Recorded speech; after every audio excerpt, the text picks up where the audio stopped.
আমি অন্তঃসত্ত্বা হওয়ার পর থেকেই আমার শাশুড়ি মায়ের মধ্যে আমূল পরিবর্তন দেখা দিয়েছে। শান্তশিষ্ট মানুষটি হঠাৎ করে প্রতিবাদী হয়ে উঠেছে। বিয়ের পর যখন এই বাড়িতে আমি এলাম, শাশুড়ি মাকে প্রণাম করে শাড়ি হাতে দিয়ে বলেছিলাম, মামুনি, এটা আপনার জন্য, আমার মা দিয়েছে। এ কথা শুনে ঠাকুমা শাশুড়ি মুখ বেঁকিয়ে বলে উঠলেন, হ্যাঁ গো নাথ বউ, তোমার মা বাপ কি কোনো শিক্ষা দেয়নি? বলি, স্বামীর মাকে যে মা বলতে হয় এটা কি জানো না?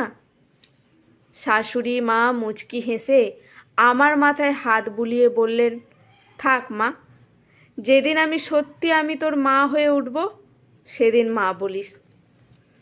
ঠাকুমা শাশুড়ি একঘর লোকের সামনে চিৎকার করে উঠলেন, প্রথম দিন থেকে ছেলের বউকে মাথায় তুলছো? তুলো, পরে সামলাতে পারলে হয়। শাশুড়ি মা চুপ দিয়ে থাকলেন, কোনো উত্তর দিলেন না।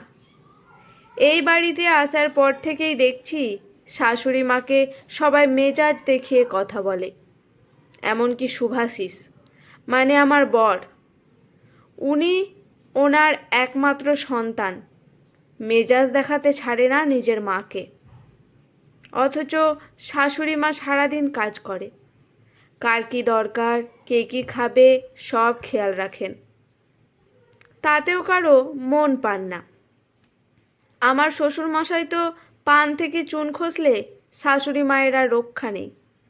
তার ওপর ঠাকুমা শাশুড়ি আমার শাশুড়ি মাকে সারাদিন খিটখিট করে।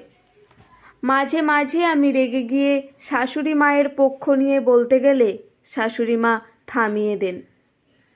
তখন আমি আর কিছু বলতে পারি না। একটা মানুষ এত অপমান সহ্য করে কি করে থাকে আমি বুঝে উঠতে পারি না। শাশুড়ি মায়ের চোখের জল পড়তে গিয়েও যেন পড়ে না, মানুষটা যেন পাথর হয়ে গেছে।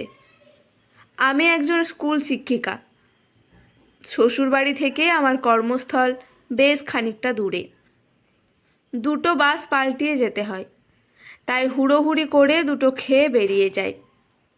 একদিন কথায় কথায় আমার শাশুড়ি মাকে বলেছিলাম, বিয়ের আগে আমার মা খাইয়ে দিত, আমি হুড়োহুড়ি করে খেতে পারি না। তারপর দিনেই আমার শাশুড়ি মা আমাকে খাইয়ে দিতে এলে ঠাকুমা শাশুড়ি বলে ওঠেন, যত আদিক্ষেতা, বুড়ো ধিঙ্গি মেয়েকে আবার খাইয়ে দিতে হচ্ছে, যত দেখতে পারো। আমি রেগে গিয়ে শাশুড়ি মাকে বললাম, খাইয়ে দিতে হবে না মামুনি, আমি খেয়ে নেব, সারাদিন আপনাকে কথা শোনাবে এই নিয়ে। শাশুড়ি মা খাইয়ে দিতে দিতে বললেন, ওনার কথায় রাগ করতে নেই, ওনার বয়স হয়েছে, তুই খেয়ে নে। আমি ওই ঠাকুমা শাশুড়িকে একদম সহ্য করতে পারি না, সবসময় খিটখিট করে। হঠাৎ একদিন আমি মাথা ঘুরিয়ে বাথরুমে পড়ে যাই। ডাক্তার দেখানো হয়, ইউরিন টেস্ট করে বুঝতে পারি আমি অন্তঃসত্ত্বা। ডাক্তার আমাকে বেড রেস্ট নিতে বলে। আমার অন্তঃসত্ত্বা হওয়ার খবর শুনে বাড়িতে খুশির জোয়ার আসে। শাশুড়ি মা এক লম্বা লিস্ট তৈরি করে শুভাশিসের হাতে দিলেন।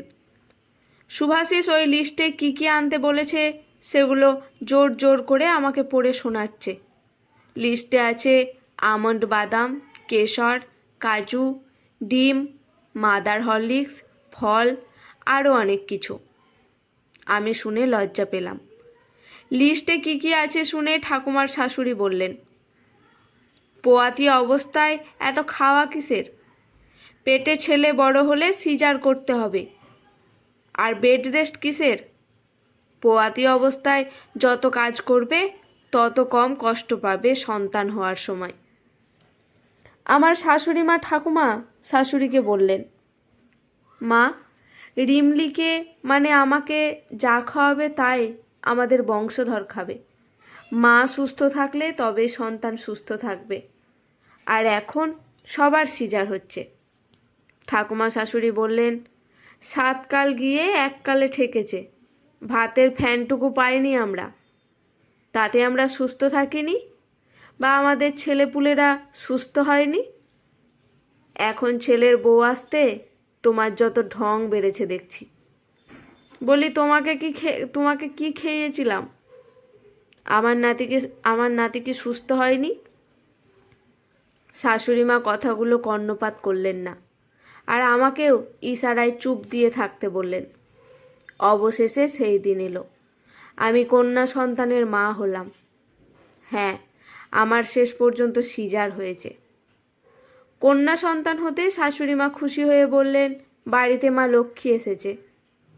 কিন্তু বাড়িতে ঢুকতে না ঢুকতে ঠাকুমা শাশুড়ি বললেন, বলি নাথ বউ, একটা ছেলের জন্ম দিতে পারলে না, মেয়ের জন্ম দিলে শেষে? ভেবেছিলাম নাতির ছেলে দেখে মরব। তুমি তোমার মেয়ের পাটা পেয়েছ, আমার বা তোমার শাশুড়ির পাটা পাওনি। তা না হলে তোমার ছেলে হতো। আমি বললাম, ঠাম্মা, এটা পাটা পাওয়ার কোনো ব্যাপার না, এটা XY ব্যাপার। সবটাই আপনার নাতির জন্যে, এখানে আমার কোনো দোষ নেই। ঠাকুমা শাশুড়ি মুখ বেঁকিয়ে বললেন, এত XY জানি না, যা জানি তাই বললাম।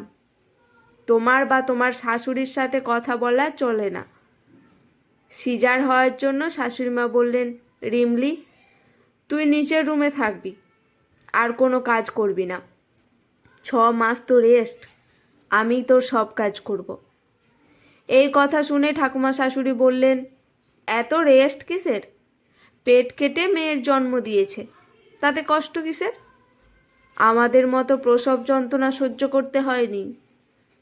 তখন শাশুড়িমা রেগেই বললেন, হ্যাঁ, যাদের নর্মাল বেবি হয় তাদের প্রসব যন্ত্রণা সহ্য করতে হয়, কিন্তু সিজার মানে বাচ্চা জন্মের পর থেকে মায়ের মৃত্যুর আগে পর্যন্ত প্রতিবন্ধী হয়ে বেঁচে থাকা। যাদের সিজার হয়, পেটের 7টা পর্দা কেটে বেবিকে দুনিয়াতে আনতে হয়। হ্যাঁ, এটা ঠিক, সিজার করার আগে অ্যানেস্থেসিয়ামের জন্য পেট কাটাটা বোঝা যায় না, কিন্তু আধ ঘন্টার ভেতর 3টে স্যালাইন শেষ হয়। মোটা সিরিঞ্জে মেরুদণ্ডে ইঞ্জেকশনটা সারা জীবন কষ্ট দেয়। কখনো অবশ থাকে, আবার কখনো বসা উঠে যায়। কাপড় কাচা যায় না, ভারী জিনিস ওঠানো যায় না, খুব কষ্ট হয় মা। এসব কথা শুনে ঠাকুমা শাশুড়ি মাকে বললেন, বলি বৌমা, তোমারও তো সিজার হয়েছিল, তখন তো এত বড় বড় কথা বলনি, আজ ছেলের বউয়ের জন্য এত বড় বড় কথা বলছো?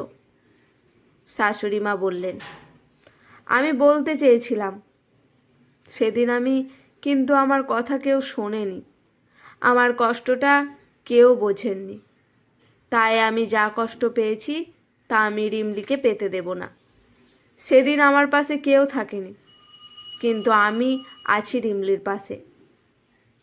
আমার শাশুড়ি মা আমাকে কোনো কাজ করতে দিতেন না, সারাদিন কাজ করতে, তার ওপর সারা রাত জেগে আমার মেয়ের যত্ন করতেন।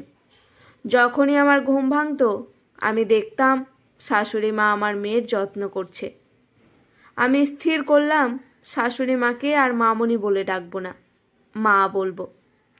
সত্যিই মানুষটা সারা জীবন অনেক কষ্ট পেয়েছে, তাই একজন নারী হিসাবে আমার পাশে দাঁড়িয়েছে।